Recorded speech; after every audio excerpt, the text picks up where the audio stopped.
कभी हाथी ने आप पे चार्ज वर्ज किया ड्यूरिंग योर उस टाइम पे भी जब मेरा शुरू किया था मैंने रिसर्च, तब मुझसे 2 चीज़ें पूछी गई थी, भागना आता है और पेड़ पे चढ़ना आता है। हर्ट की बात की हमने ग्रुप की, तो मैंने देखा है कभी कभी 6 के ग्रुप भी होते हैं, 8 के होते हैं, कई बार मैंने 17-18 के भी देखे जी हैं। जी। तो ये फैमिली किस तरह से डिज़ाइन करते हैं अपने? हम जब रिसर्च कर रहे थे हम देखते थे कि ज़्यादा शाम के वक्त वो सब एक हाँ। साथ जुड़ के पानी के एक रिवर के पास आके, जैसे आप कॉर्बेट जाइए ढेकाला में आपको हाँ, दिखते हैं एक जगह। सनसेट के टाइम पे एक पूरा बिग हर्ड आपको दिखेगा। पूरे दिन वो स्प्लिट रहेंगे जंगल में, अपना अपना सब रिसोर्सेज ढूंढ रहे होंगे इधर उधर, खाने का, पानी का, फिर एकजुट हो जाते हैं एक टाइम पे। आप इतने सालों से कॉरिडोर पे काम कर रही हैं, हाथियों के लिए काम कर रही हैं, क्या क्या चैलेंजेस आपके सामने आते हैं सबसे बड़े बड़े?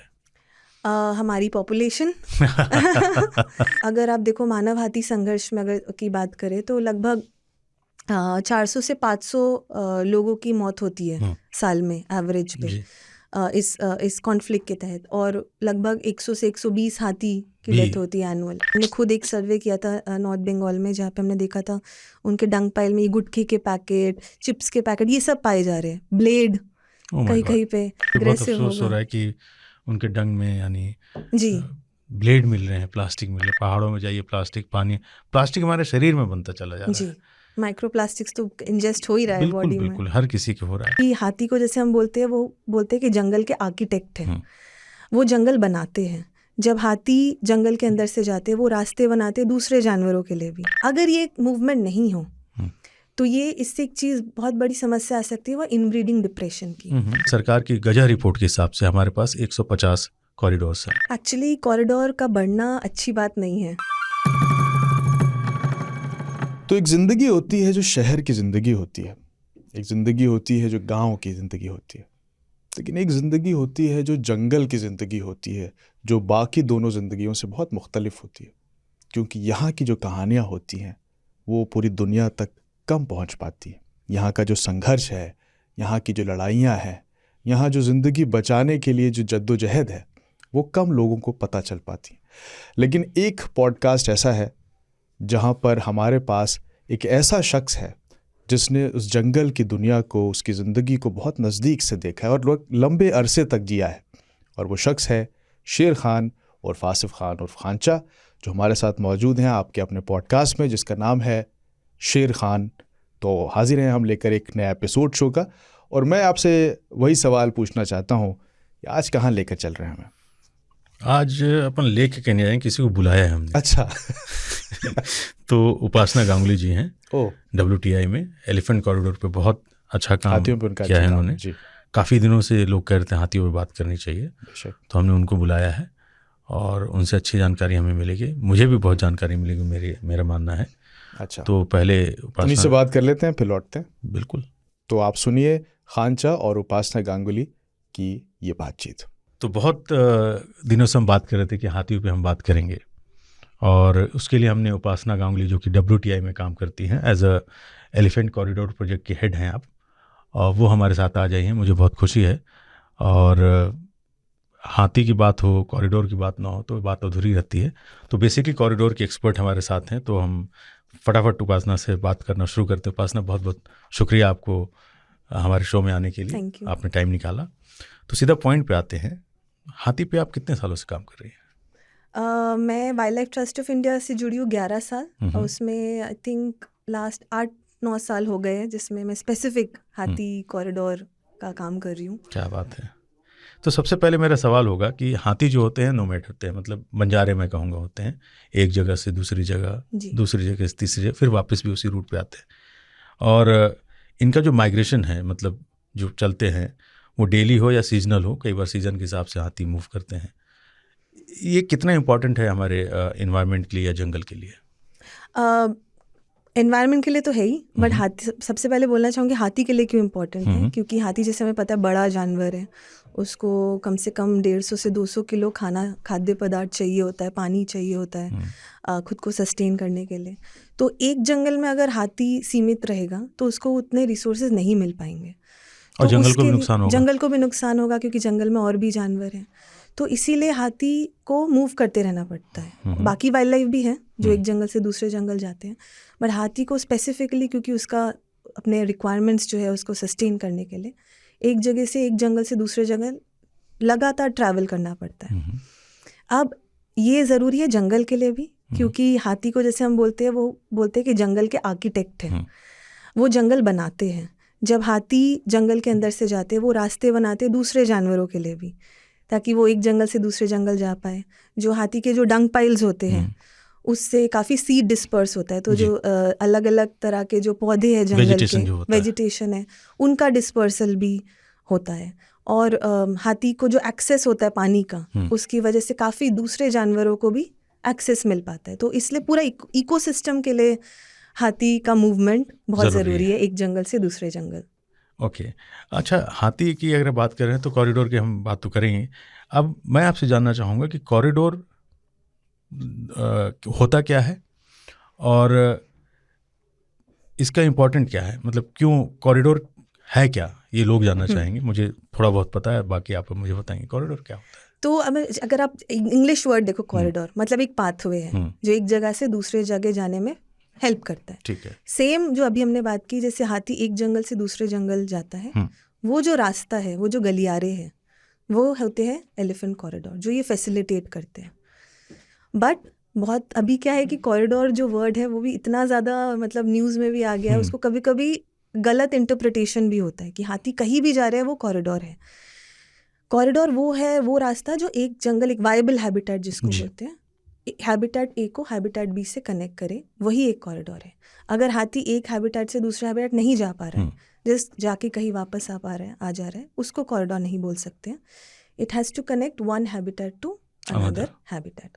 और ये ज़रूरी है क्योंकि जैसे हमने बताया, उनको एक जंगल से दूसरे जंगल जाना है, उसका जो मूवमेंट, जो रास्ता है, उसके लिए तो उसको चाहिए एक जगह से दूसरे जाने के लिए।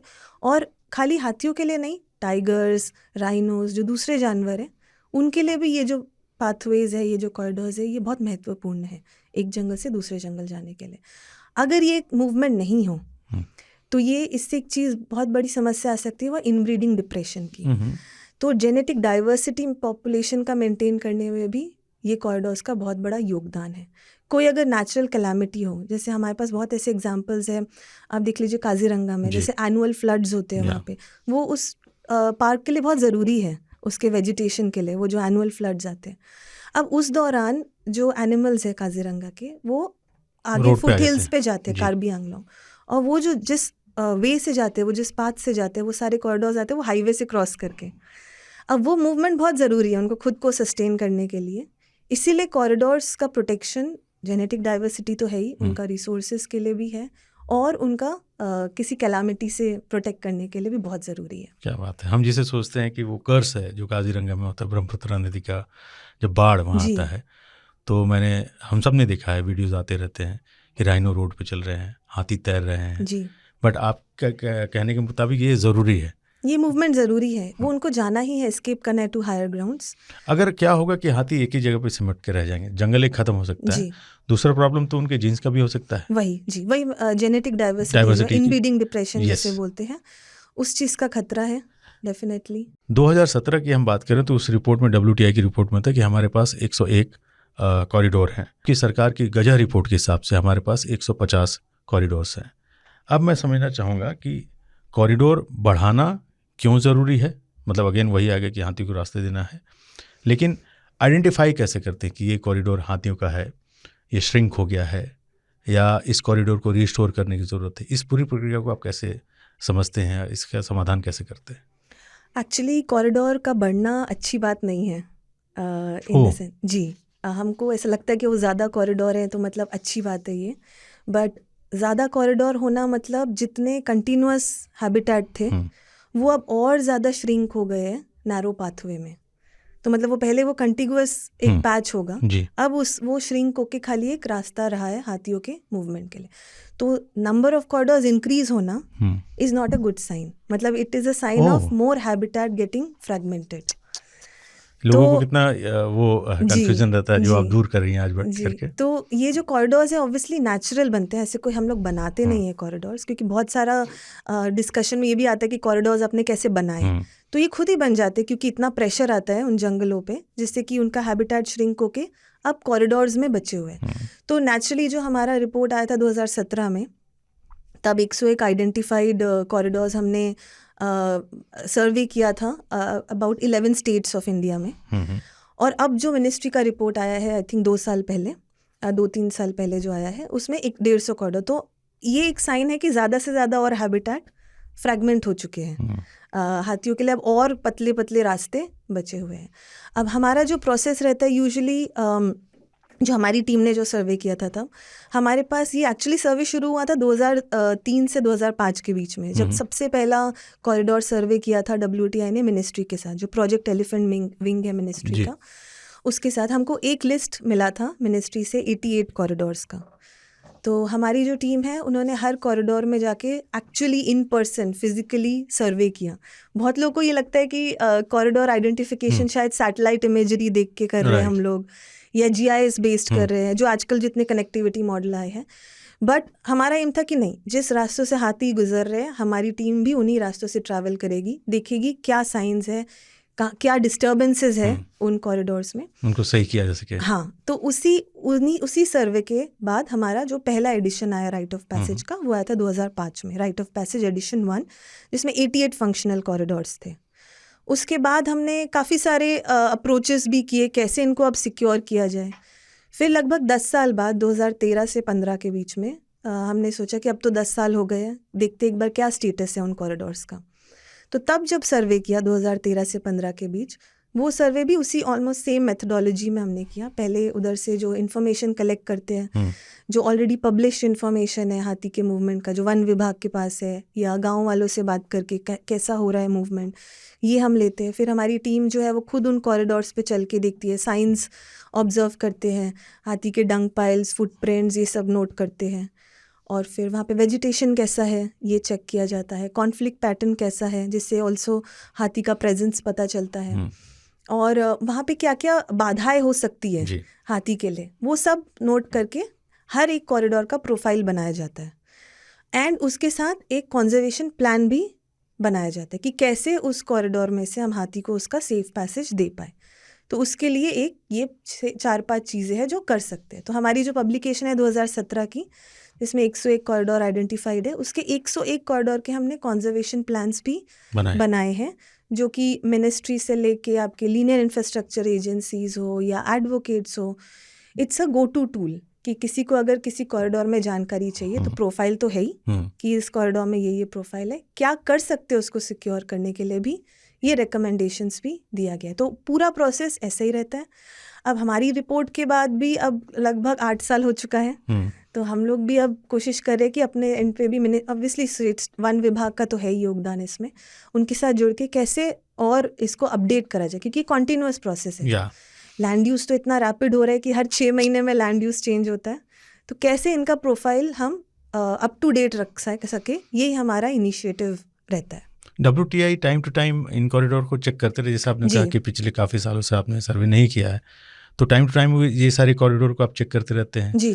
कई इलाकों में जहाँ पे कॉन्फ्लिक्ट बहुत ज़्यादा होगा ह्यूमंस और वाइल्ड एनिमल्स का, इनफैक्ट हाथी का, वहाँ पे आप किस तरीके से काम करते हैं? तो हम लोग एक्चुअली, ये हमारा काम खाली आइडेंटिफिकेशन और सर्वे का नहीं है। हम लोग एक्चुअली एक्टिवली हम लोगों ने कुछ अप्रोचेस भी डेवलप किए हैं लास्ट 20 इयर्स में, कैसे हाथियों को सेफ पैसेज दिया जाए इन कॉरिडोर से।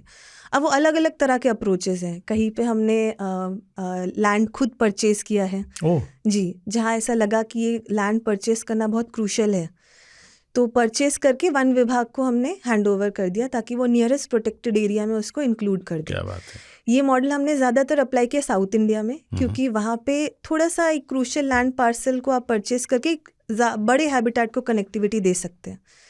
हमने वायनाड केरला में 4 गाँव को वॉलंटरी रिलोकेशन कराया है, कॉरिडोर से बाहर उनको रीसेटल किया है, ऑल्टरनेट सेटलमेंट दिया है, उनको खेती दी है, उनका हेल्थ और एजुकेशन फैसिलिटी से उनका प्रॉक्सिमिटी हुआ है। और जब वो अब जो कॉरिडोर वो फ्री हुआ है ह्यूमन हैबिटेशन से, उसको भी हमने 10 साल उसके बाद मॉनिटर किया है, कैसे हाथी, टाइगर, मूवमेंट हमेशा रहता है जी, वहाँ पे कैमरा ट्रैपिंग अभी भी चल रही है, सर्वेस चल रहा है।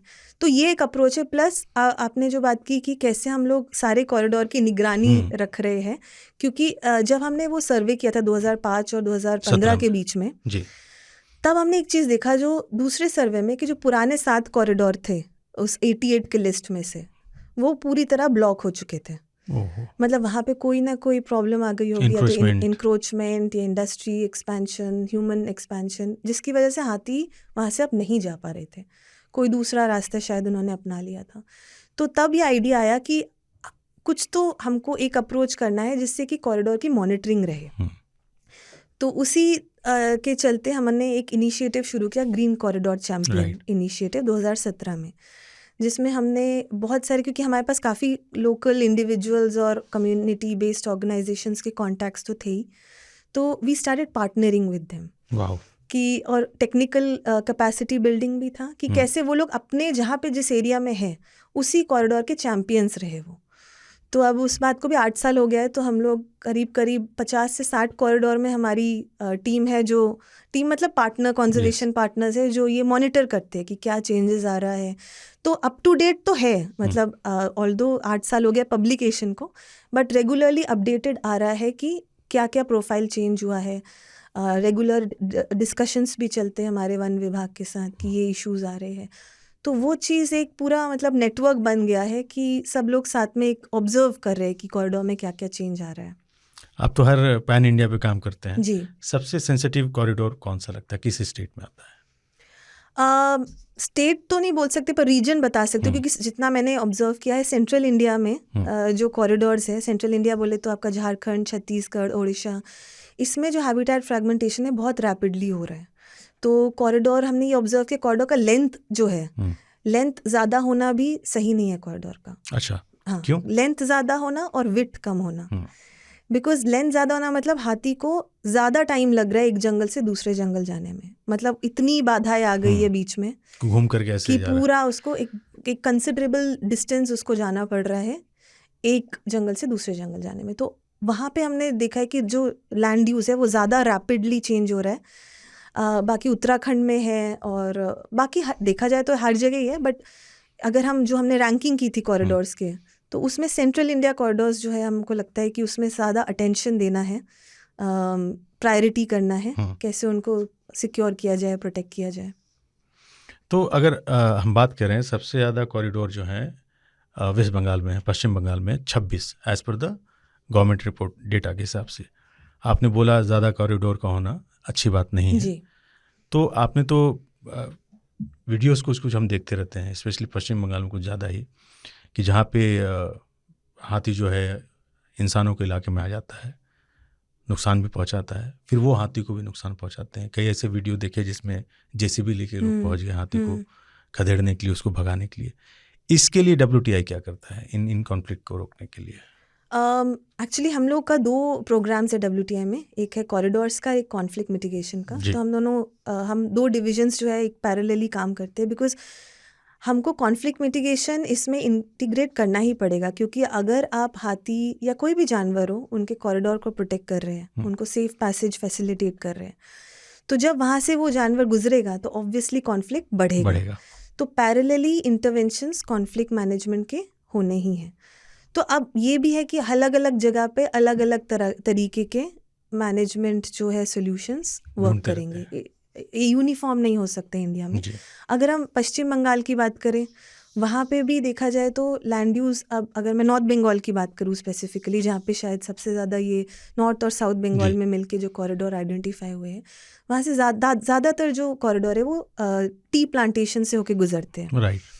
अब वहाँ पे क्या है कि अगर बहुत छोटी छोटी चीज़, अगर आप हाथी को सेफ पैसेज देना चाहे, उनके रास्ते में कोई बाड़ा ना बनाए, फेंस ना लगा दे, फेंस ऐसे लगाए कि उनको अपना रास्ता फ्री रहे, जिससे वो एक जंगल से दूसरे जंगल जाए। जब हाथी आपके गांव के पास से गुजर रहे हैं, उनको ज़्यादा उत्तेजित मत करिए।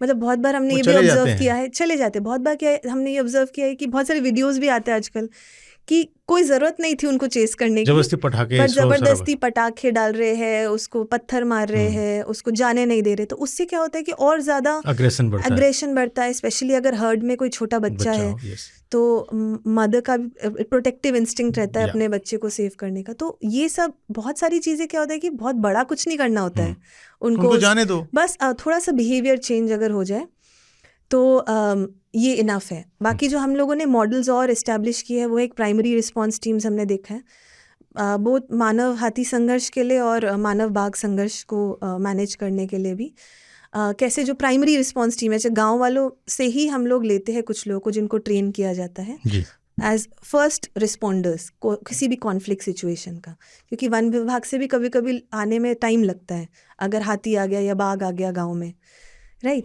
तो कैसे ये लोग ट्रेन रहे कि क्राउड कंट्रोल भी करे, क्योंकि सब बहुत बार कैजुअलिटी होता है क्राउड की वजह से कि क्राउड ने घेर लिया, चेस करने लगे। तो कैसे ये लोग ट्रेन करके खाली वही लोग जाए हाथी को उनका सेफ रास्ता देने जो ट्रेंड है इस मामले में। फिर कभी कहीं कहीं पे तो और कोई ऑप्शन नहीं है बट स्ट्रक्चरल बैरियर ही लगाना पड़ता है, जैसे कि फेंस।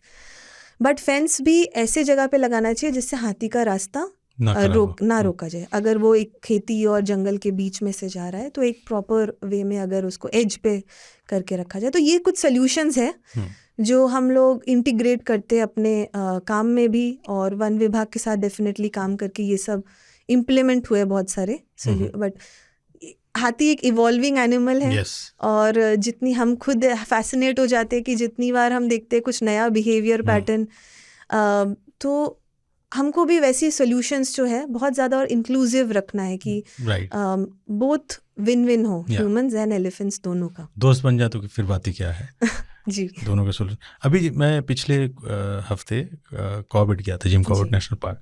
मैंने बहुत अच्छी चीज़ देखी, जब आप वहाँ से आगे बढ़ते हैं तो जंगल का पूरा इलाका ही जंगल है, तो वो प्राइम कॉरिडोर है एलिफेंट और टाइगर दोनों के लिए। तो मैंने वहाँ पे देखा कि फ्लाईओवर बन रहे हैं जो मार्चूला तक निकाल देगा आपको। बहुत अच्छा सोल्यूशन है, क्योंकि नीचे से उनका जाने का रास्ता भी बच जाएगा, वरना वो एक्सीडेंट के चांसेस ज़्यादा होंगे, डिस्टर्बेंस उनको ज़्यादा मिलेगा, गाड़ियाँ जा रही हैं। तो अब फ्लाईओवर बनने से क्या होगा, गाड़ियाँ ऊपर से जा रही हैं, नीचे से जानवर भी आ रहे हैं। इसको लेकर के आप कहीं पे आपको कोई प्रोजेक्ट आपने काम किया इस तरह के कॉरिडोर के लिए? तो हमारा जो एक कैंपेन है एलिफेंट कॉरिडोर्स का, गज उत्सव जिसे हम बोलते हैं, गज उत्सव कैंपेन है। क्या बात है। वो एक्चुअली उसका एक बहुत ही अहम हिस्सा है ये कि हम लीनियर इंफ्रास्ट्रक्चर एजेंसीज के साथ कैसे solution oriented mitigation measures implement किया जाए। क्योंकि बहुत जगह पे क्या है कि जहाँ पे अवॉइड हो सकता है रास्ता बनाना जंगल काट के, वो तो डेफिनेटली रेकमेंड होता ही है। बट जहाँ पे नहीं हो सकता है, कुछ चीज़ें हो सकती है, जैसे स्ट्रक्चरल मिटिगेशन मेजर आपने बताया, ओवरपास हो गया या फ्लाईओवर हो गया, वो सब चीज़ें कहाँ पे करना है या कहाँ उनके क्रूशल क्रॉसिंग जोन्स है, कितना हाइट होना चाहिए, कितना डायमेंशन होना चाहिए, ये सब के ऊपर हमने गाइडलाइंस भी पब्लिश किया है। तो हमारे जो एग्जीक्यूटिव डायरेक्टर है मिस्टर विवेक मेनन सर, वो IUCN Asian elephant specialist group के चेयर भी हैं। उनको एलिफेंट मैन ऑफ इंडिया भी कहते हैं। तो WTI और IUCN Asian elephant specialist group ने मिलकर एक गाइडलाइंस भी इशू किया है कि किस तरह का डायमेंशंस होना चाहिए मिटिगेशन मेजर्स, हाईवे हो या रेलवे ट्रैक हो। तो वो हमारा कोशिश रहता है कि वो हम जितना हो पाए वो गाइडलाइंस जो एजेंसीज है, NHAI हो गया या इंडियन रेलवेज हो गया, उन तक ये पहुंचा पाए, ताकि वो इंक्लूड करे को जितना जहाँ पे भी पॉसिबल है ये सब डायमेंशंस जो एलिफेंट फ्रेंडली डायमेंशंस है। प्लस छोटी छोटी चीज़ जो है, कहीं पे स्पीड ब्रेकर हो या स्पीड लिमिट को करना हो, क्योंकि बहुत बार क्या होता है एक ओवरपास या अंडरपास बनने में टाइम लगता है, वो लंबा प्रोसेस है। बट अगर ये छोटी छोटी रिस्ट्रिक्शंस हो कि अगर आप, और हमने काफ़ी सारे जगहों पे अगर आप कॉर्बेट से गुजरे होंगे आपने देखा होगा हम लोग का साइन बोर्ड्स भी है, हमने साइन बोर्ड्स भी लगाए कि ये एलिफेंट कॉरिडोर है। तो अगर कोई वहाँ से पास हो रहा है उसको पता होगा कि ये एलिफेंट कॉरिडोर। राजा जी मोतीचूर वाले बहुत ज़्यादा लगा हुआ WTI का, राजा जी मोती कॉर्बेट पे है। तो अभी ऑलमोस्ट 60-70 कॉरिडोर्स में हमने ये साइन बोर्ड्स लगा दिए। मानता कौन है? वो है थोड़ा एनफोर्समेंट तो कुछ जगह पे चाहिए। इंसान जो है धरती का सबसे गिरा हुआ प्रजाति है। मैं यही मान के चलता हूँ। आप लोग कमाल का काम करते हैं, सरकार, जंगल के लोग, हाईवे के लोग भी जी। सब कुछ लगा होता है, बताया जाता है कि साहब ये हाथियों के इलाका या जानवर के इलाका, थोड़ा धीरे चलें। नहीं, हमें तो जल्दी है, सामने आगे उड़ा भी देंगे, फिर उसको उड़ाने के बाद देखेंगे कि गया नहीं। बहुत प्राउड फील करते हैं हम इन सब चीज़ों को करके। आज की तारीख में हमारे देश में करीब 30,000 से ज़्यादा हाथी है। सबसे ज़्यादा हाथी कर्नाटक में पाए जाते हैं, लेकिन सबसे ज़्यादा कॉन्फ्लिक्ट भी वहीं है। मैं एक चीज़ को देखता हूँ, जैसे सोनपुर मेला की बात करते हैं, जो हाथियों का इतना बड़ा मेला लगता है, व्यापार होता है, आपको लगता है ये सही है? अभी मुझे अपडेटेड स्टेटस नहीं पता है कि अभी भी वहाँ होता है कि नहीं मेला। अब वो तो खैर सही तो नहीं है, बिल्कुल भी सही नहीं है, क्योंकि किसी भी प्रकार का कैप्टिविटी में एलिफेंट्स को रखना अनलेस बहुत ज़रूरी है, जैसे वन विभाग को कभी कभी ज़रूरी बिल्कुल, होता है पेट्रोलिंग के लिए और उनके बाकी काम। पेट्रोलिंग के लिए, और बाकी वाइल्ड एलिफेंट्स को sometimes calm down. But private में अगर ये जो फेयर है इसके, तो ये नहीं होना नहीं चाहिए। होना चाहिए। इनफैक्ट मैं इसके भी खिलाफ हूँ, क्योंकि कई जगह मैं देखता हूँ कि हाथियों का इस्तेमाल भीड़ में, जी उसकी जुलूस निकाले जा रहे हैं, जी जी फिर जी वो हाथी पागल हो जाता है, जी। लोगों को मार डालता है। हमें ये समझना पड़ेगा कि हाथी एक शांत प्रिय जानवर है। जब उसके कानों में आप ढोलक पीट रहे होते हैं, उसको सजा करके, नहीं। कितना वो थक चुका है, भीड़ को देख के वो इरिटेट हो रहा है, इनह्यूमन थिंग मैं मानता जी। हूँ कि वो इंसानियत नहीं दिखती उसमें, आप जानवर पे अत्याचारी माना जाएगा। इसको लेकर भी आपकी WTI कहीं ना कहीं पे कुछ जागरूकता का काम करती है? कैप्टिव एलिफेंट्स का तो उतना नहीं, बट हाँ कैप्टिव एलिफेंट केयर के ऊपर कुछ गाइडलाइंस हमने ज़रूर जारी किए थे। और बट वो भी इतना, मैं फुल फ्लेजेड तो कोई प्रोजेक्ट नहीं है उसके ऊपर, बट कभी कभी उसके कभी कोई गाइडलाइंस हो या डूज एंड डोंट्स हो, उसके लिए डेफिनेटली हम लोगों ने कोई टेक्निकल इनपुट्स दिए हैं। बट हम लोग का प्राइमरीली काम वाइल्ड एलिफेंट्स पे ही रहा है मोस्टली। आप इतने सालों से कॉरिडोर पे काम कर रही हैं, हाथियों के लिए काम कर रही हैं, क्या क्या चैलेंजेस आपके सामने आते हैं सबसे बड़े बड़े?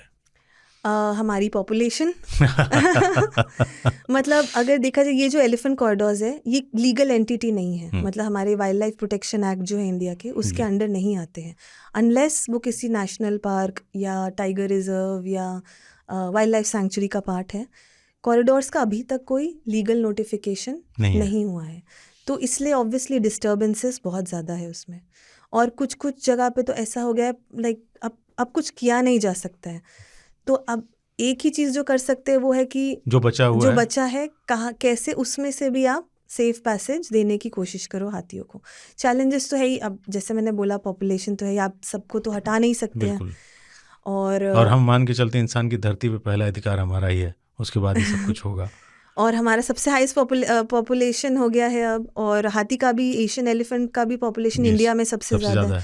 तो एक पूरा जो स्पेस का चल रहा है fight between animals and humans, वो तो ऑब्वियसली सबसे बड़ा चैलेंज है ही। कभी कभी चैलेंजेस ये भी होते हैं कि किस तरह से हम लोग कॉरिडोर्स को, जो मतलब अगर इजीली समझाया नहीं जा पाता कभी कभी क्यों ज़रूरी है, क्यों महत्वपूर्ण है, तो सीधी भाषा में, सरल भाषा में कैसे इसको हम जागरूकता फैलाए कि क्यों ज़रूरी है कॉरिडोर्स, क्यों ज़रूरी है ह्यूमंस को भी सस्टेन करने के लिए आसपास, ताकि हाथी बचे रहे, जंगल बचे रहे। तो वो थोड़ा सा चैलेंजिंग होता है क्योंकि it's a very sensitive topic. मतलब अगर आप देखो मानव हाथी संघर्ष में अगर की बात करें तो लगभग 400 से 500 लोगों की मौत होती है साल में एवरेज पे इस कॉन्फ्लिक्ट के तहत, और लगभग 100 से 120 हाथी की डेथ होती है एनुअल। इतने सारे हेक्टेयर के क्रॉप डैमेज होते हैं। अब किसी का पूरा साल का क्रॉप जो है, फूड सिक्योरिटी पूरा अफेक्ट हो गया। तो सेंसिटिव मैटर तो है, किसी को आई मीन अप्रोच कैसे करोगे ना किसी को, तो ये सब चीज़ें चैलेंजेस है डेफिनेटली। कैसे उस चीज़ को हम इंक्लूसिव रखें ज़्यादा कि कॉन्फ्लिक्ट भी मैनेज रहे और हाथियों को भी उनका सेफ पैसेज रहे। तो ज़्यादातर तो यही चैलेंजेस हुए हैं। ये कम्युनिटीज़, गवर्नमेंट, क्योंकि स्टेक होल्डर्स भी बहुत ज़्यादा है, क्योंकि वो लैंड ऐसा है कि उस पर स्टेक होल्डर्स भी बहुत ज़्यादा है। हम लोग के जितने कॉरिडोर्स उसमें लगभग 66% कॉरिडोर में से हाईवे पास हो रहे हैं, लगभग 15 से 20 कॉरिडोर में से रेलवे ट्रैक हैं, खाली शायद 13% कॉरिडोर होंगे जो फुल्ली फॉरेस्ट कवर के अंडर है। आने वाले में रहेंगे, इसकी गारंटी हम नहीं दे सकते। बाकी सब में कोई ना कोई लैंड यूज़ आ गया है। तो यही सबसे ज़्यादा चैलेंज है कि कैसे रैम्पेंट लैंड यूज़ चेंजेस हो रहे हैं। आई होप कि सरकार भी इसको ध्यान से ले इस मुद्दे को, कि कैसे उनको जो खतरे में आ रहे हैं उनका कोई सोल्यूशन नहीं है। हाईवे बन रहा है, मेरे ख्याल से फ्लाईओवर बना दीजिए, इतना भी कर लेंगे तो आई थिंक। नहीं, गवर्नमेंट काफ़ी, मतलब बहुत सारे गवर्नमेंट अब अवेयर भी हो गए हैं। स्पेशली मैं गडकरी साहब की तारीफ करूँगा, उन्होंने काफ़ी अच्छा काम किया हुआ इस पे। और बहुत सारे जो गवर्नमेंट है अब खुद स्टेप्स ले रहे कॉरिडोर्स का। लास्ट 5-6 ईयर्स में भी बहुत सारे गवर्नमेंट्स जो अब इस नीड को भी रियलाइज़ कर रहे हैं। तमिलनाडु का एग्जांपल दूंगी, उन्होंने एक रेलवे ट्रैक था केरला और तमिलनाडु के बीच में, उसमें भी उन्होंने एक अंडरपास बनाया जिससे कि एलिफेंट्स को सेफ रास्ता दे पाए। वो कंटिन्यूसली मॉनिटर भी करे, तो इनिशिएटिव्स लिया जा रहा है। बस ये कि जो एक्सटेंट ऑफ द प्रॉब्लम है इतना ज़्यादा है कि उसमें सबका सहयोग चाहिए। अच्छा, हाथी का कोई इलाका तो होता नहीं, न वो स्टेट जानता है कि पश्चिम बंगाल में या छत्तीसगढ़ में है, वो तो चलते रहते हैं। कई बार आपको इस प्रॉब्लम को भी फेस करना पड़ता हो कि एक स्टेट से दूसरे स्टेट में हाथी जा रहे हैं, तो उस पर भी वो खड़े हो जाते हैं कि नहीं, इनको वापस कर दो, क्यों इधर आ रहे हैं, हमें प्रॉब्लम होगा। एक स्टेट तो नहीं, वो एक स्टेट खाली नहीं, एक डिस्ट्रिक्ट का भी देखा है हमने। अच्छा, कुछ वीडियोस आए थे पिछले साल, उसमें हमने ये देखा कि एक हाथी का ग्रुप स्ट्रैंडेड था रिवर में। वहाँ से लोग पत्थर फेंक रहे हैं उस तरफ से, यहाँ से लोग पत्थर फेंक रहे हैं, मतलब ना यहाँ से इस फॉरेस्ट डिवीजन से आने देना है, ना उस फॉरेस्ट डिवीजन में आने देना है। हाथी फंसे हुए हैं। हाँ, तो अब वो कहाँ जाए? तो खाली इंटर स्टेट नहीं, इंटर डिस्ट्रिक्ट इश्यूज भी है, इंटर फॉरेस्ट डिविजन्स भी है। ऐसे भी कभी कभी सुनने में ये हमारा हाथी नहीं है। हाँ, अभी हमने देखा था ये छत्तीसगढ़ का हाथी है या झारखंड का हाथी है। तो खैर उसमें डेफिनेटली अब कुछ साल पहले तक ये ज़्यादा था, बट अब तो थोड़ा सा और कोऑर्डिनेशन बेटर हुआ है, इंटर स्टेट कोऑर्डिनेशन, बिकॉज अब काफ़ी सारे लोग रियलाइज़ कर भी रहे हैं कि ये साथ कोऑर्डिनेटेड एफर्ट्स ही हेल्प होगा, नहीं तो आने वाले वक्त में परेशानी और बढ़ेगी। लेकिन वही है ना, इंसान तो अपने हिसाब से दुनिया को चलाना चाहता है। अब मैं इसे इधर रख देता हूँ, मेरे सवाल मोस्टली आपने दे दी कॉरिडोर। अब मैं आता हूँ आपके अपने एक्सपीरियंस पे, हाथी के बिहेवियर के बारे में कुछ आप हमें बताइए। हाथी तो खैर बहुत ही ज़्यादा एक इंटरेस्टिंग एनिमल है। जितना, क्योंकि मेरा जो रिसर्च शुरू हुआ था सबसे पहले WTI भी ज्वाइन करने से पहले, मैंने एक एलिफेंट प्रोजेक्ट किया था कबिनी में नागरहोले टाइगर रिजर्व में। तो वहाँ पे हम लोग एलिफेंट बिहेवियर स्टडी कर रहे थे। मेरा काम यही रहता था कि दिन में करीब 60 से 100 किलोमीटर हम लोग जाते थे, अलग अलग हर्ड्स को स्टडी करना, कैसे उसका इंटरेक्शन हो रहा है एक दूसरे अलग, क्योंकि उसमें भी अलग अलग ग्रुप्स होते हैं। एक बड़े पॉपुलेशन का भी अलग अलग ग्रुप्स होते हैं, अलग अलग फैमिलीज होते हैं। तो बिटवीन फैमिली कैसे इंटरेक्ट हो रहा है वो सब हम लोग ऑब्जर्व करते थे। तो उसमें बहुत तरह के बिहेवियर देखे, कैसे मैटरनल इंस्टिंक्ट्स भी देखे हैं कि अगर कोई बच्चा है मादा के साथ और हम आसपास जा रहे हो तो कैसे वो प्रोटेक्टिव हो जाएगी, कैसे मतलब आपको मॉक चार्ज करने के लिए आएगी। तो ये सब तो है ही। मैट्रिलिनियल कम्युनिटी सोसाइटी है हाथी की, क्योंकि जो मेट्रियार्क है, जो लीडर है ग्रुप की, वो एक मादा होती है और वो अपने पूरे ग्रुप को लेके जाती है। पूरा सोशल ऑर्गेनाइजेशन है। टस्कर्स जो होते हैं वो एक एज के बाद वो निकल जाते हैं ग्रुप से, ज़्यादातर अकेले घूमते हैं, जिन्हें एकड़ कहते हैं। एकड़ जी। तो वो इनका फैमिली ओरिएंटेटेड तो है ही, और नोमैडिक तो है, जैसे आपने बताया, एक जगह से सोशल है और बहुत इंटेलिजेंट है। एंड उसी के चलते तो ये जो इनके कॉरिडोर है, इनके रास्ते हैं, माइग्रेटरी रूट्स हैं, इनको याद रहता है कहाँ से कहाँ इनको जाना है। तो और उन लोगों की जो एक उनका जो इंटेलिजेंस है वो कभी कभी हम लोग के कॉम्प्रिहेंशन के बियॉन्ड होता है। बिल्कुल। मतलब ऐसे कुछ एग्जांपल्स हमने देखे हैं जहाँ पे उनके कुछ सी फैमिली मेंबर की डेथ हो गई है, वो बुरी करते हैं, तो वो वहाँ पे रहते हैं, वहाँ पे मौन करते हैं उनके डेथ का। तो ऐसे इमोशंस, मतलब किसी वाइल्ड एनिमल में, मतलब मेरे लिए तो खैर एलिफेंट्स का ही सबसे ज़्यादा इंटरेक्शन रहा है। इट्स फैसिनेटिंग कैसे रेंज ऑफ इमोशंस, कैसे रेंज ऑफ इंटेलिजेंस। बहुत सारे वीडियोस ऐसे भी आते हैं, आपने देखा होगा कि एक फेंस है, कैसे हाथी उसको बहुत ही केयरफुली चेक करते हैं कि उसमें पावर है कि नहीं। अपने टस्क से देखेंगे जहाँ से इलेक्ट्रिसिटी नहीं मतलब पास हो रहा है, फिर उसको आराम से करके वो जाते। तो ऐसे जो रेंज ऑफ बिहेवियर हमको देखने को मिलता है, पैटर्न्स, वो अमेजिंग है। बट हालांकि जो डिस्टर्बेंसेस आ रहे हैं अब, जो लैंड यूज, उससे भी काफ़ी बिहेवियर पैटर्न इनका चेंज हो रहा है। उनके जो फॉरेजिंग पैटर्न्स हैं, पहले जो वो ग्रेजर्स और ब्राउजर्स है जो, फिर जिस तरह का अब उनके डंग में पाया जा रहा है, जिस तरह का खाना वो खा रहे हैं, प्लास्टिक मिल रहा है उनके डंग पाइल से। हमने खुद एक सर्वे किया था नॉर्थ बंगाल में, जहाँ पे हमने देखा था उनके डंग पाइल में गुटखी के पैकेट, चिप्स के पैकेट, ये सब पाए जा रहे हैं, ब्लेड कहीं कहीं पे। तो ये सब इंजेस्ट हो रहा है। तो फूड पैटर्न्स तो डेफिनेटली अफेक्ट हो ही रहा है, बिहेवियर पैटर्न चेंज हो रहे हैं। और हाथी के बारे में और जो बोलना है, उनका ऑब्वियसली इतना खाना, रिसोर्सेज, ये तो चाहिए होता है उनको खुद को सस्टेन करने के लिए। बहुत स्नेहशील होता है हाथी, मेमोरी तो शार्प होती है, और यही है, मतलब उनका बिहेवियर जो है पीसफुल है। बट अब जितना रिटेलिएशन हो रहा है हाथियों के ऊपर या डिस्टर्बेंस आ रहे हैं, उस वजह से उनका भी बिहेवियर धीरे धीरे अग्रेसिव हो रहा है कुछ एरियाज में। जितना उत्तेजित करेंगे हाथी को उतना अग्रेसिव हो रहा है कि उनके डंग में यानी जी ब्लेड मिल रहे हैं, प्लास्टिक मिल रहा है। प्लास्टिक ने हमें पूरी तरीके से, प्लास्टिक वेस्ट तो बहुत ही हानिकारक हो रहा है हर जगह। अब तो हर जगह, हर जगह अब तो जहाँ पे भी समुद्र में सर्वे मछलियों हो में रहा प्लास्टिक पाए जा रहे हैं, पहाड़ों में जाइए प्लास्टिक, पानी प्लास्टिक हमारे शरीर में बनता चला जा है रहा जी, है। माइक्रो प्लास्टिक्स तो इंजेस्ट हो ही रहा है बिल्कुल बॉडी में। बिल्कुल, हर किसी के हो रहा है। दूसरी एक चीज़ और कि कभी हाथी ने आप पे चार्ज वार्ज किया during your research and all? Luckily उतना ज़्यादा वो नहीं था, क्योंकि मोस्टली हम लोग गाड़ी में ट्रैवल करते थे। एक बार हम ऑन फुट थे, तब ऐसा लगा चार्ज, मतलब मॉक चार्ज भी करते हैं हाथी, क्योंकि मॉक उनको चार्ज यूजुअली जी करते हैं। मॉक चार्ज एक बार हुआ था।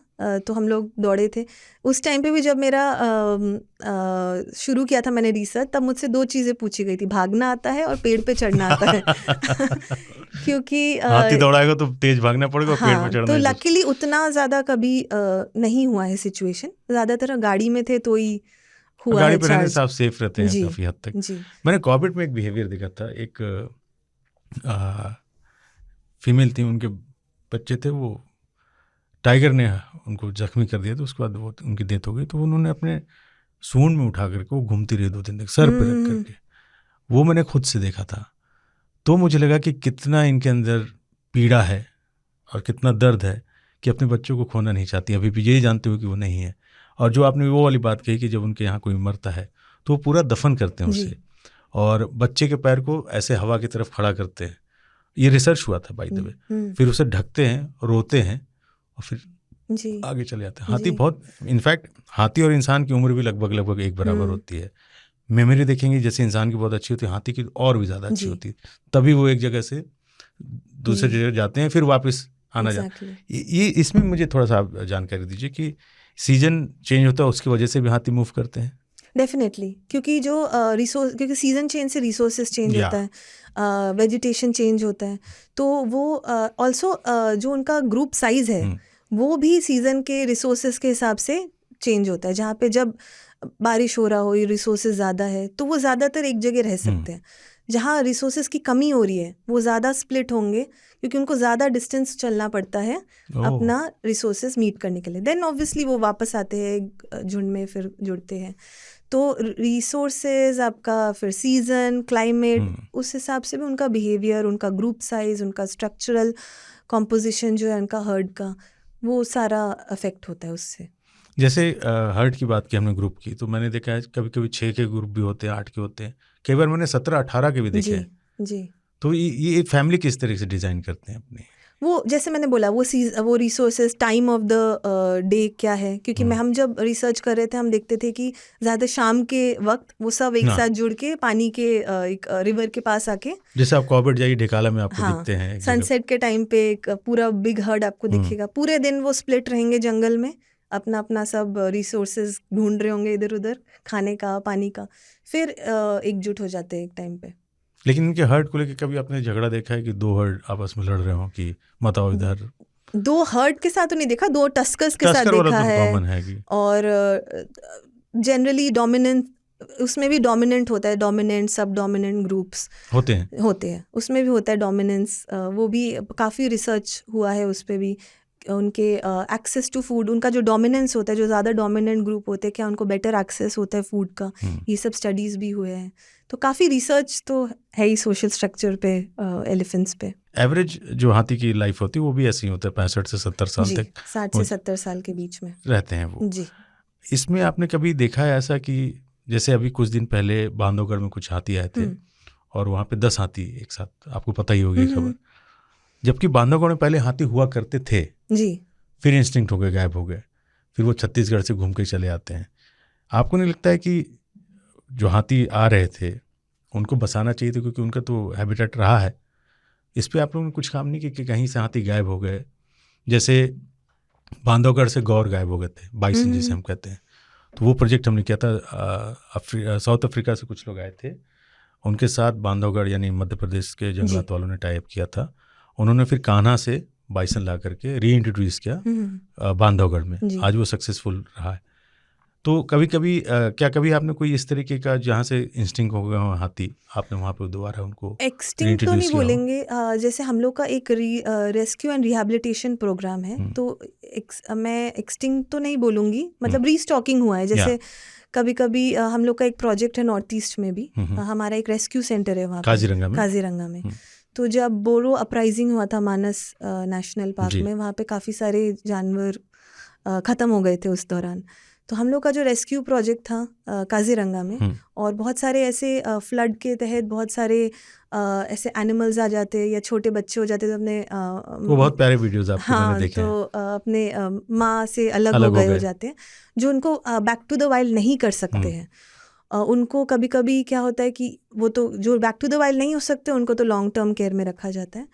जो जिनका उतना ज़्यादा इंस्टिंक्ट नहीं हो जाता है ह्यूमन इम्प्रिंट, उनको हमने हैंड रेस करके वापस जंगल में छोड़ दिया। इंट्रोड्यूस किया है। तो वाह। मानस से काजीरंगा भी काफ़ी खाली हाथी नहीं, राइनो का भी हुआ है काजीरंगा टू मानस, स्वॉर्म डियर का हुआ है, एलिफेंट्स का हुआ, एलिफेंट काव्स का। तो वो रीस्टॉकिंग डेफिनेटली हमने किया। बांधवगढ़ में हालांकि हमने ऐसा कोई प्रोजेक्ट किया नहीं है, बट हम लोग का बांधवगढ़ में कॉन्फ्लिक्ट मिटिगेशन का प्रोजेक्ट शुरू हुआ था 2 साल पहले जब हाथी आए थे। तो कैसे वहाँ पे भी लोगों को अवेयर किया जाए, क्योंकि उन लोगों को भी हिस्ट्री नहीं है एलिफेंट से कैसे को एग्जिस्ट करना है।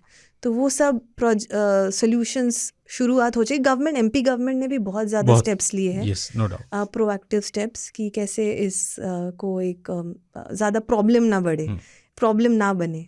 तो नहीं, काफ़ी सारे वीडियोस हम देखते हैं जब हाथियों को परेशान करते हैं लोग। इनफैक्ट नॉर्थ ईस्ट वगैरह में तो मिर्ची वाले पटाखे जला के फोड़ देते हैं, जिससे उनके नाक में चला जाता है और परेशान होते हैं। आग के मशाल भी यूज़ होते हैं, वो भी वैसे भी वीडियोस हमने देखे हैं, फोटोज आए हैं जिसमें से आग का गोला निकल डाल दिया हो। लोग हाथियों को जलाया है लोगों ने जी, पेट्रोल डाल करके, मिट्टी तेल डाल करके जलाया हाथियों को। ये एक चीज़ हमें समझनी होगी, यहाँ पे हम थोड़ी दूसरे टॉपिक पे चलते हैं। हमें ये समझना होगा कि बॉस, हाथी कोई एलियन नहीं है जो आ गए हैं, अभी आ गए। वो हमसे पुराने हैं, वो हमसे पहले से हैं, उनके साथ हमें रहना पड़ेगा। तो हाथी कभी भी आपके इलाके में आ जाए तो मैं ये नहीं कहूँगा आप उससे जाके लड़ने के लिए चले जाइए, उसको थोड़ा वक्त दीजिए, शांत रहिए, वो अपने रास्ते निकल जाएगा। अपने घर में रहिए, कोई दिक्कत नहीं आती। मैंने कभी नहीं देखा कि अपने पूरे जंगल के उसमें कि बेवजह हाथी ने मुझे परेशान किया, जबकि मैं उनके इलाके में गया हूँ घूमने। तो कई बार वो मेरे इलाके में घूमने चला है, लेट देम पास यार, उनको जाने दो, कुछ नहीं करते। लोग का कुछ नहीं हो सकता। उत्तराखंड में मैं देख रहा हूँ आजकल प्रॉब्लम और बढ़ रही है, स्पेशली जो राजा जी नेशनल पार्क से हाथी आजकल कॉलोनी में घूमते हुए नजर आ रहे हैं। वहाँ पे मैं देखता हूँ अतरे दिन कुछ ना कुछ हो रहा है। लोग कहते हैं हाथी आ गए, हाथी आ गए। अरे मैं कह रहा हूँ नहीं, आप वहाँ गए हो, हाथी वहाँ पहले से ही थे साहब। आप बढ़ाते चले आ रहे हो। पहले एक छोटा सा इलाका होता था, जैसे दिल्ली था, अब दिल्ली एनसीआर बन रहा है, अब हम मेरठ तक को दिल्ली में ही जोड़ने लगे हैं। इंसान कहाँ से कहाँ। चिला वाले रेंज में भी मैं देखूँगा, वहाँ पे ट्रेन जो चलती है लिमिट लिखा हुआ है कि 20 की स्पीड, बट आप देखिए कोई ट्रेन 20 पे नहीं जाती, वो फुल स्पीड में जा रहे होते हैं। मुझे सबसे ज़्यादा तकलीफ होती है उन वीडियोस को देख के जब रेलवे से टक्कर मार करके हाथी की डेथ होती है, पेनफुल डेथ।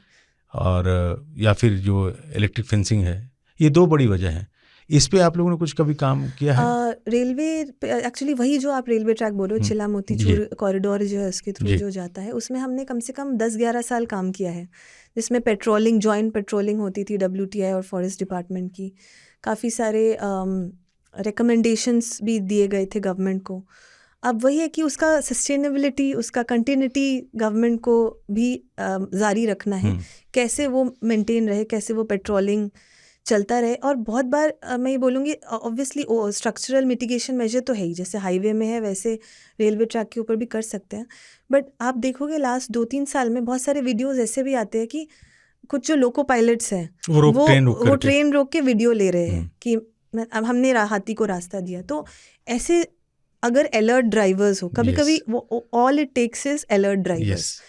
स्पीड लिमिट तो डेफिनेटली है ही ज़रूरी, अगर हो पाए जहाँ पे भी। हमारा रिक्वेस्ट यही रहता है रेलवे से भी, फॉरेस्ट डिपार्टमेंट से भी, कि जहाँ से कॉरिडोर पास हो रहा है वहाँ स्पीड लिमिट दिया जाए।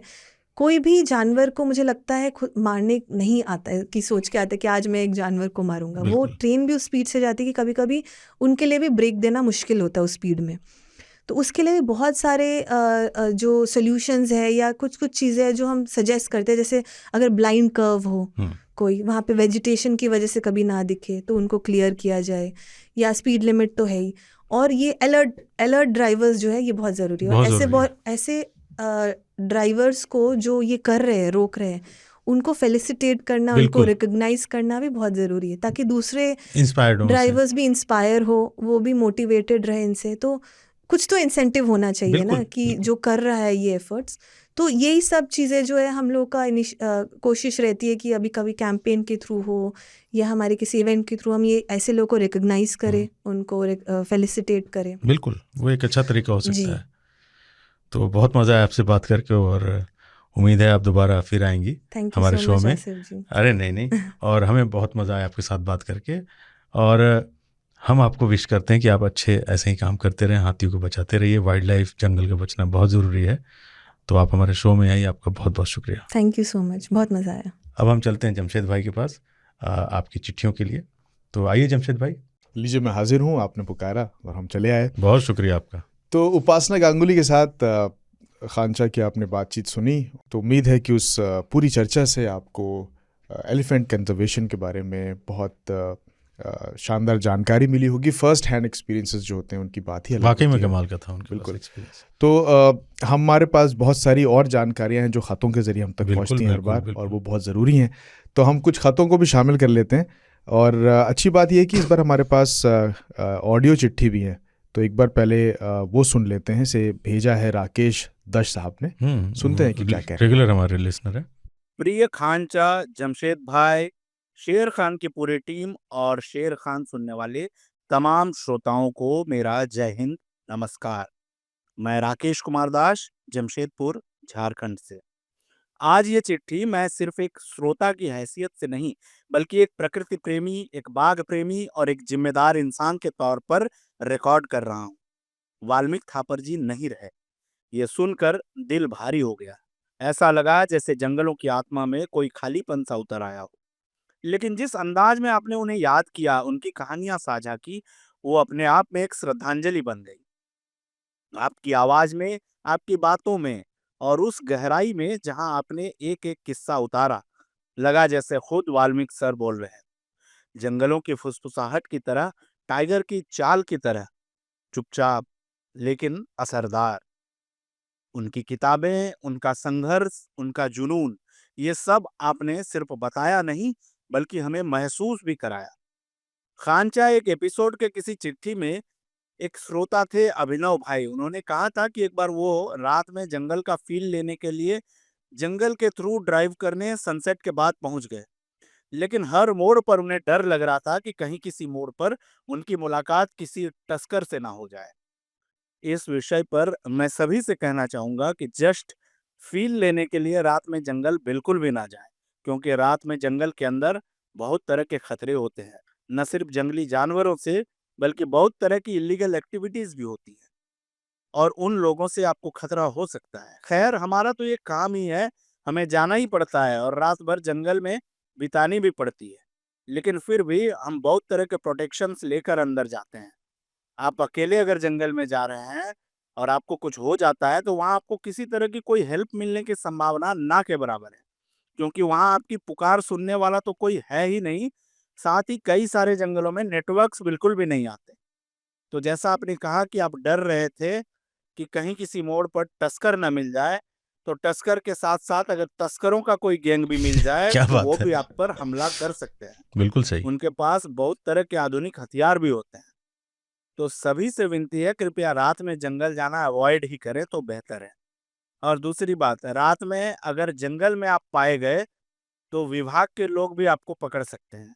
भले जांच पड़ताल के बाद आपको छोड़ दिया जाए, मगर रात आपकी तकलीफ में ही बीतेगी, ये तय है।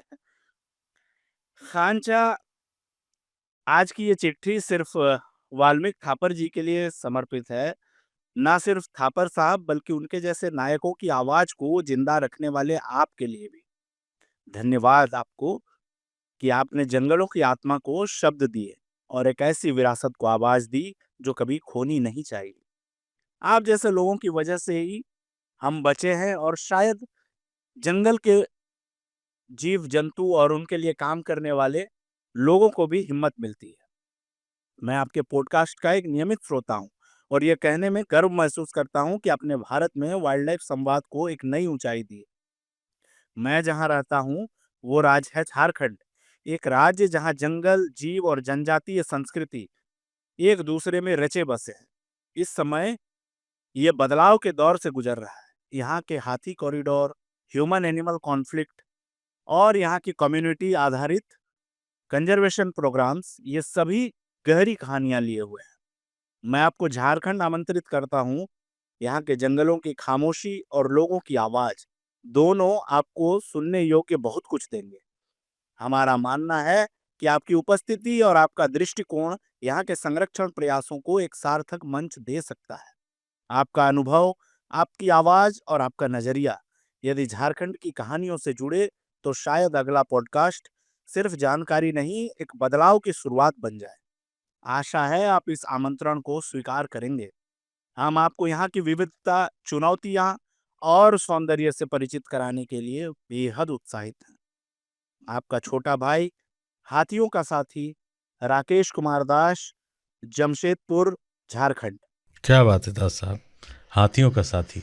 बहुत बढ़िया। बहुत बढ़िया चिट्ठी, और आपने बहुत अच्छा एक इन्फॉर्मेशन दिया कि जंगल में नहीं जाना चाहिए, क्या क्या परेशानी हो सकता। तस्कर की जगह तस्कर मिल गए, बहुत अच्छी बात इन्होंने शब्दों बोली। का प्रयोग बिल्कुल सही कहा आपने। अगर आप जाते हैं तो आपको खतरे बहुत है जंगल में, इसलिए रात में अपने सिर्फ किक के लिए, फन के लिए जंगल में ना जाएं। जो टाइमिंग है सफारी का उसमें जाएं। इलीगल तरीके से जंगल में जाना बिल्कुल सही नहीं है, क्योंकि खतरे वहाँ बहुत हैं। दास साहब बहुत बहुत शुक्रिया इस जानकारी के लिए, और वादा नहीं करूँगा लेकिन कोशिश करूँगा जल्दी आपसे आकर के वहाँ मुलाकात की जाए। बहुत शुक्रिया आपके वॉइस नोट के लिए। शुक्रिया राकेश साहब। अगली चिट्ठी जो है वो south western railways FC by Abhinav, जो लिखते हैं अपना नाम उसके बारे में है। कहते हैं, hi Asif sir and Jamshed sir, lately I had been to Bandipur Tiger Reserve and happened to stay there overnight. It was a thrilling experience as I saw a tigress during my evening safari, and the same night I saw a live hunt of deer by a female leopard right in front of my cottage. I did share the photo and video of both tigress and leopard to Asif sir on Twitter. I did a total of 9 safari in 2 years to get a glimpse of a tiger. 2 साल तक इन्होंने 9 safari की तब इनको। बिल्कुल, इन्होंने मुझे tweet किया था, मैंने देखे भी, मैंने उनको जवाब भी दिया था। क्या बढ़िया इनका दिन रहा यार, कि मतलब टाइगर की साइटिंग हुई, लेपर्ड का हंट आपने लाइव देखा। सही बात है। और बताइए 2 साल में आप 9 बार गए, बड़ी बात है, बड़ी बात है। लेकिन जाते रहिए और आपको अच्छी साइटिंग होती रही, मेरी यही दुआ है। और शेयर करते रहिएगा अपने फोटो। बहुत बहुत शुक्रिया आपके। अगली चिट्ठी जो है वो है प्रतिध्वनि मिश्रा साहब की। इन्होंने ब्रैकेट में अपना नाम बहुत अच्छी, प्रतिध्वनि, और अपना ब्रैकेट में नाम लिखा है रावण। बहुत बढ़िया। ओडिशा से हैं ये। I have done around 20 safaris this year in Kanha and Bandhavgarh, also one in Sanjay Dhubri. I have spotted 6 tigers in Sanjay Dubri, which has immense potential for tigers' growth, but the prey base in STR is not as satisfactory as in Kanha and Bandhavgarh. My request to you, raise the issue to increase prey base in STR. नहीं, अभी वो नया बना है, धीरे धीरे वहाँ prey base अच्छा हो जाएगा। लेकिन आपने 3 जंगल नाप दिए। बड़ी कान्हा भी बहुत प्यारा जंगल है, बांधवगढ़ बहुत प्यारा है, संजय डुबरी नेशनल पार्क भी बहुत अच्छा है। इस जुनून के लिए क्या कहा जाए कि जो लोग जंगल नाप देते हैं? अरे यार, ये होना चाहिए ना जंगल का। बहुत मुश्किल होता है इससे निकलना, और निकलना ही क्यों पहली चीज़। बिल्कुल। बहुत बहुत शुक्रिया आपका खत। और इन्होंने शो के बारे में भी लिखा है कि I like your show, I gather knowledge spread by you and use the same for the tiger spotting, and while watching your podcast I also imagine the locations of Bandhavgarh. Don't know why I feel so connected to Bandhavgarh as compared to other forests. I want to meet you in safari and also want to work for wildlife. You inspired a lot. Thank you so much. जल्दी मिलेंगे जंगल में, कहीं भी टकर जाएंगे। और दिल्ली आना हो तो आइए, आपसे ऑफिस में बैठ के भी जंगल की बात की जा सकती है। जरूरी नहीं कि जंगल में मिलकर जंगल की बात की जाए, जंगल की बात आप कहीं भी कर सकते हैं। और अपने पैशन को जिंदा रखना है और शेर खान को भी सुनते रहना है। Thank you so much. Akash Tyagi साहब लिखते हैं, डियर खांचा एंड जमशेद, मेरा नाम आकाश है, मैं दुबई में रहता हूँ, प्रोफेशन से शेफ़ हूँ। खांचा, आपका शेर खान पॉडकास्ट सुन के दिल भरा है। बाघों के लिए जो मोहब्बत आपके लफ्ज़ों में है वो महसूस होती है। मैं पिछले साल पन्ना गया था, आपके पॉडकास्ट ने यादें ताज़ा कर दी। पहले सफारी में लेपर्ड की साइटिंग हुई लेकिन टाइगर के दर्शन नहीं हुए, पर वो जंगल दिल में घर कर गया हमारे। अगले दिन सुबह कम टूरिस्ट होने के कारण जो सफारी का अनुभव था वो अब शायद ही दोबारा हो। मल्टीपल डियर कॉल्स और टाइगर के पग मार्क्स को ट्रैक करते करते जब फाइनली टाइगर सामने आया तो एक पल के लिए आंखें नम हो गईं। उसी पल से इस दीवानेपन को लिए घूम रहा हूँ। I have cooked for presidents, heads of states and royal monarch, but would be my honor to cook and share a meal with you. क्या बात है यार। And सिर्फ जंगल की ही बात होगी। एक आउटडोर पॉडकास्ट आप पन्ना में ज़रूर शूट कीजिएगा। शुक्रिया इतनी खूबसूरत सफ़र सुनाने के लिए। दुनिया के सबसे घटिया गिरे हुए जानवर की प्रजाति का एक बाशिंदा शेफ आकाश त्यागी, जंगल जिंदाबाद। आकाश यार क्या बढ़िया आपने चिट्ठी लिखी है। पन्ना बहुत प्यारा जंगल है और मैं बताना चाहूँगा कि मैं अपने आप को शेफ़ मानता हूँ या नहीं ये नहीं पता। खाना बनाना मेरा भी पैशन है, शौक़ है, और आप तो प्रोफेशनल हैं। करेक्ट। और जो आपने मुझे दावत दी है, उम्मीद है जमशेद भाई चला जाए क्या? हाँ बिल्कुल चलते हैं यार। आकाश जल्दी आपसे मुलाकात होगी। हाँ। और थैंक यू सो मच आपके इस खत के लिए। आगे भी लिखते रहिएगा, शेयर कीजिएगा, और कभी इंडिया आइएगा, दुबई आएंगे तो ज़रूर आपसे मुलाकात करेंगे। बहुत शुक्रिया। ऋषभ चौरसिया साहब लिखते हैं, नमस्ते खांचा जमशेद भाई, नमस्कार। मैं ऋषभ चौरसिया, मंडला मध्य प्रदेश जानता हूँ गुरु। जैसा कि खांचा, मैंने न्यूज़पेपर में पढ़ा कि कान्हा नेशनल पार्क में एशियाटिक वाटर बफेलो जो कि काजीरंगा नेशनल पार्क में पाई जाती है, उसको लाकर कान्हा में बसाने का विचार चल रहा है, जो कि पार्क प्रबंधन के द्वारा उठाया गया सराहनीय कदम है। पर खांचा, चूंकि उनके नाम ही वाटर बफेलो हैं, इसका मतलब इनके लिए दलदली क्षेत्र ही उपयुक्त है। कान्हा से दलदली क्षेत्र काजीरंगा के मुकाबले में कम है, और साथ में पानी वाले क्षेत्र में उन्हें बारहसिंघा, जो कि प्राकृतिक रूप से सिर्फ कान्हा में पाए जाते हैं, इनके साथ वो जगह साझा करनी पड़ेगी, जिसके दोनों प्रजाति में भोजन के लिए संघर्ष बढ़ेगा। पर खांचा एक और बहुत महत्वपूर्ण बात, कान्हा नेशनल पार्क में भी गौर भी निवास करते हैं, जो बहुत ही आक्रामक प्रवृत्ति के होते हैं। अगर वाटर बफेलो और गौर एक ही स्थान में निवास करेंगे तो उन दोनों के बीच लड़ाई का खतरा ज़्यादा होगा। साथ ही कान्हा में बाघ का घनत्व काजीरंगा के मुकाबले में ज़्यादा है, जो कि बफेलो के लिए खतरा है। तो एक बात और, खांचा, कुछ वाटर बफेलो छत्तीसगढ़ के जंगलों में बाड़े में कैद हैं, जो जंगली भैंस से पालतू भैंस बनकर रह गई हैं। साथ ही चाहे काजीरंगा में हो या कान्हा में, उनकी जंगली वाटर बफेलो की पालतू भैंस के साथ मेट करने की भी समस्या बनी रहेगी। तो इस समस्या से काजीरंगा का पार्क प्रबंधन आज भी जूझ रहा है। कृपया इस विषय में अपने विचार रखें। वैसे बहुत दिनों बाद आपके पॉडकास्ट में ख़त के माध्यम से जुड़ा हूं, क्योंकि हम इंजीनियरिंग स्टूडेंट हैं तो स्टडी की वजह से थोड़ा व्यस्त थे। लिखते हैं ऋषभ साहब। बहुत बढ़िया खत लिखा ऋषभ, और अच्छे सवाल किए आपने।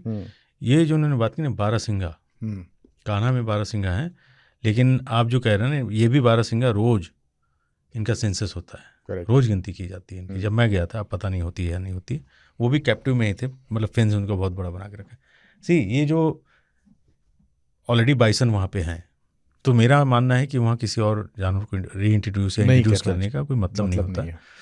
आपके पास जो है, ये अभी भी हम बात कर रहे थे उपासना से यही, तो उसने भी यही बोला कि तो जंगल के साथ छेड़छाड़ क्यों करना, जो चीज़ है वो उसको आप बचा लो, जितना उसमें खुश रह लो, जो जहाँ का उसको वहीं रहने दो। ये सब चेंजेस मुझे नहीं लगता कि करने चाहिए, कोई वजह होनी चाहिए। करेक्ट। जैसे बाइसन बांधवगढ़ में थे, ख़त्म हो गए थे, तो उन्हें कान्हा से ला करके दोबारा से रीइंट्रोड्यूस किया गया। करेक्ट। वो मैं मान सकता हूँ, एक चीज़ थी नहीं हुई थी, उसको आपने दोबारा इंट्रोड्यूस कर दिया। बाकी जंगलात वालों की मर्जी है यार। जैसा कि हम जानते हैं कि इस पृथ्वी पे सबसे पहला अधिकार इंसान अपना मानता है कि मैं ही मैं हूँ, तो वो जो चेंजेस चाहता है वही करता है। बाकी सरकार की बात इसमें ज़्यादा मैं क्या बोलूं। ये इम्पोर्टेंट है कि आप ऐसे सवाल उठा रहे हैं, क्योंकि सवाल से चर्चा होती है और उस पर बात आगे बढ़ती है। बिल्कुल, आप सही कह रहे हैं, बहुत अच्छा है आपका सवाल, आपके लाजमी था आपका सवाल। बहुत बहुत शुक्रिया यार। रोहन रेडकर, जो हमारे पुराने हमारे श्रोता हैं, लिखते हैं, नमस्ते खांचा, पिछला पॉडकास्ट वाकई बहुत कमाल था। मैं जानना चाहता था कि क्या कनकटी बाघिन के बारे में कोई अपडेट है? क्या वो अभी भी बाड़े में है या किसी चिड़ियाघर में है? सर, आज का विषय है कि हमारे देश में बाघों की आबादी लगातार बढ़ रही है, लेकिन राजनेताओं को लग रहा है कि तथाकथित आर्थिक विकास के खिलाफ जा रहा है। उनको ऐसा लगता है। यहाँ महाराष्ट्र में बाघों की आबादी बढ़ने के कारण हमारे मंत्री ने वन विभाग को लिखा है कि उन्हें नए राजमार्ग परियोजनाओं का विरोध नहीं करना चाहिए, भले ही वो वन भूमि पर हों। और हमारे एक अन्य मंत्री ने कहा है कि वो जंगली बाघों को पकड़ेंगे और उनके लिए वनतारा जैसा चिड़ियाघर बनाएंगे, तो उनके अनुसार मानव पशु संघर्ष कम हो जाएगा। सर, वो जंगल और प्रकृति के बारे में क्यों नहीं सोचते हैं? क्या आप इससे सहमत हैं? मुझे लगता है कि पूरे देश को जंगली बाघों को पिंजड़े में बंद करने के फैसले का विरोध करना चाहिए। बिल्कुल, इसमें कोई शक नहीं। ये जो नेता लोग होते हैं ना, इनको आता पता होता नहीं है ज़्यादा। वो कि उठा के इनको वनतारा बना देंगे। क्यों बना दोगे भाई? आप हाईवे निकालो, मना किसने किया है? उसका सोल्यूशन है आप ऊपर वाले बड़े बड़े फ्लाईओवर बनाइए, ताकि उनका जो कॉरिडोर हो वो भी बचा रहे, टाइगर भी अपनी जगह पर रहे। ये इंसान जहाँ जाएगा सिर्फ तबाही लाएगा। क्या कर सकते हैं यार, ये तो नेता लोग तो देश चला रहे हैं, अपन जो चला रहे हैं वो सिर्फ ये है कि लोगों को जागरूक करना। आप जैसे लोग हैं जो अपनी बात को रखेंगे, आई एम श्योर कि सरकार तक ये बात जाएगी और इस पर विचार किया जाएगा। लेकिन बाघों को पकड़ के कैप्टिव बना देने ये तो कोई सेंस नहीं है इस बात का, कुछ भी बकवास। Thank you so much. तो बहुत शुक्रिया इन खूबसूरत ख़तों के लिए। अगर आप भी हमें लिखना चाहते हैं तो हमारा पता है radio@aajtak.com। आप उस पर चिट्ठी भेज सकते हैं अपनी, कोई क़िस्सा हो आपके पास, कोई जंगलों से जुड़ा हुआ, जानवरों से जुड़ा हुआ, आपका अपना कोई तजुर्बा हो, वो आप हमें भेज सकते हैं। इसके अलावा हमारा जो यूट्यूब पे एपिसोड आता है उस पर आप कमेंट कर सकते हैं। तो पिछले हफ्ते के जो एपिसोड हम वाल्मीकि थापर साहब को याद करते हुए जो एपिसोड हमने किया, उस पर जिन लोगों ने कमेंट किया है, आइए चलिए देखते हैं कि उनमें से कौन लोग हैं और उन्होंने क्या लिखा है। तो वैभव साहब लिखते हैं कि I have read a book written by Fateh sir, Valmik Thapar, Wild Tigers of Ranthambore. Yes. It has everything about the initial days of Valmiki in Ranthambore. With whatever little knowledge I have, I can definitely say that Fateh Singh Rathore was the backbone of Ranthambore. He loved Ranthambore unconditionally. Valmiki learnt everything from him, but he was also busy with other things. Fateh sir gave his entire life for Ranthambore. No doubt. Rest in peace to both of them, and also Aditya Dicky Singh. Yeah. I miss him a lot. Aditya मेरे अच्छे दोस्त थे और बहुत जल्दी चले गए। और फतेह सिंह साहब ने नो डाउट पूरी ज़िंदगी रणथंभौर को संवारने सजाने वाले कह सकते हैं। फतेह सिंह राठौर साहब थे, थापर साहब भी थे, और जिन्होंने अभी जिनका नाम लिया आदित्य डिकी सिंह, ऑफकोर्स वो बनारस से ही पढ़े हुए थे। उनका अपना एक रिजॉर्ट था, बल्कि उन्होंने जंगल के लिए बहुत काम किया है जी। कुछ लैंड उन्होंने लिए हैं जहाँ पे वो जंगल का ही पार्ट है। Okay. कमाल के इंसान थे, बहुत जल्दी चले गए। और आदित्य हमेशा याद आते हैं मुझे। बहुत बहुत शुक्रिया यार आपके। वैभव साहब बहुत शुक्रिया बहुत बहुत शुक्रिया इस कमेंट के लिए। आर्यन कह रहे हैं रेस्ट इन पीस थापर साहब। शाहदाब कह रहे हैं थापर साहब is a tiger of Indian jungles, may his soul rest in peace. Satish Kumar ने कहा है कि वाल्मीकि थापर साहब जिंदाबाद। मृणाल कह रहे हैं कि मृणालिनी कलिता तेजपुर आसाम से हैं, जंगल जिंदाबाद कह रही हैं। आज के एपिसोड में हमें बहुत ज्ञान मिला, थापर जी के बारे में जानकर बहुत ही खुशी हुई। उनके लिए सैल्यूट, उनकी आत्मा को शांति मिले। जी बेशक। यश पांडे कहते हैं he is so inspiring to us, rest in peace Thapar साहब। रविंद्र कुमार कहते हैं जंगल जिंदाबाद। आदित्य कह रहे हैं Thapar family has always been very inspiring. Vijay बोलते हैं जंगल जिंदाबाद। एक कमेंट है जिसमें कहा गया isn't Kailash Sankhla sir called the tiger man of India. By the way great podcast and ओम शांति to the soul of Thapar ji. ओम शांति। अरुण मुंद्रा साहब ने कमेंट किया है। आनंद साहब कहते हैं कि कितना विचित्र है कि आज पर्यावरण का तात्पर्य केवल जंगल मात्र को मानव जाति द्वारा कहा जा रहा है। हजारों की संख्या में वन्य और वन्य जीव प्रेमी जंगलों को बचाने के लिए शहर पर शहर बसाए जा रहे हैं, यहाँ तक कि जंगलों के अंदर भी मकान बनाए जा रहे हैं। जिस पर्यावरण की संरचना एवं संचालन प्रकृति भली भांति कर रही थी, उसमें मानव जाति अपने सहस्त्रों वर्ष की सभ्यताओं की विफलताओं का अनुभव लेकर उसको बचाने में जुटी हुई है। वाह रे पाखंडी मानव, अपने आज का पता नहीं है और चला है पर्यावरण के भविष्य की चिंता करने। बहुत प्यारी चिट्ठी यार, बहुत शुक्रिया।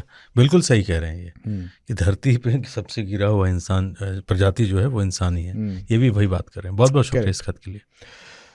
कुमार स्वामी साहब ने कमेंट किया है, दिनेश भाई ने भी कमेंट किया। दिनेश भाई तो हमेशा लिखा है कि these people don't bother for any recognition, they are contented souls. Dinesh Canada कह रहे हैं। ऑफकोर्स सर, बिल्कुल सही कह रहे हैं आप। सुबह से इंतज़ार कर रहा था, बाद में काम में लग गया और आपसे जुड़ना भूल गया। अभी देख रहा हूँ पूरा एपिसोड। थैंक यू, ज़रूर देखिए। यश कहते हैं लव टाइगर्स। टाइगर एक खूबसूरत, लाजवाब, बेहतरीन, शानदार, शक्तिशाली और ख़तरनाक, खौफनाक, घातक, भयानक भी है, पर टाइगर बहुत ही ज़्यादा शर्मीला जेंटलमैन भी होता है। Yes, very shy. क्या बात है। Please safe and love animals and jungle, love big cats. Thank you so much यार, अच्छे शब्द लिखे, लेकिन खतरनाक और भयानक इन सब शब्दों को मैं नहीं मानता हूँ। हाँ, शाई बहुत होते हैं टाइगर, बहुत शर्मीले होते हैं। बहुत शुक्रिया। तो बहुत सारे कमेंट्स हैं और सारे कमेंट्स पढ़े हुए हैं। हाँ, सारे कमेंट्स में पढ़ता हूँ यार। तो अपन जैसे ही वीडियो जाता है ना, मैं सीधा कमेंट ही देखते रहता हूँ, क्योंकि उससे बहुत मोटिवेशन भी होता है। मुझे पता चलता है कि लोग लिख रहे हैं और देखिए कितने डिटेल कमेंट्स भी आते हैं। उससे मुझे ज्ञान बढ़ता है मेरा। जैसे कुछ लिखते रहते हैं लोग, मैं देखता हूँ अच्छा ये लिखा वो लिखा, और वही हमारा वो है यार, क्या बोलते हैं, मेहनताना टोकन। हाँ, टोकन मनी जो भी आप कहें। तो बहुत बहुत शुक्रिया इसके लिए, और आगे भी हम ऐसे ही एपिसोड्स करते रहेंगे और आप भी सपोर्ट करते रहिए। Thank you so much. तो आज के लिए बस इतना ही। फिर मुलाकात होगी, तब तक के लिए जंगल जिंदाबाद।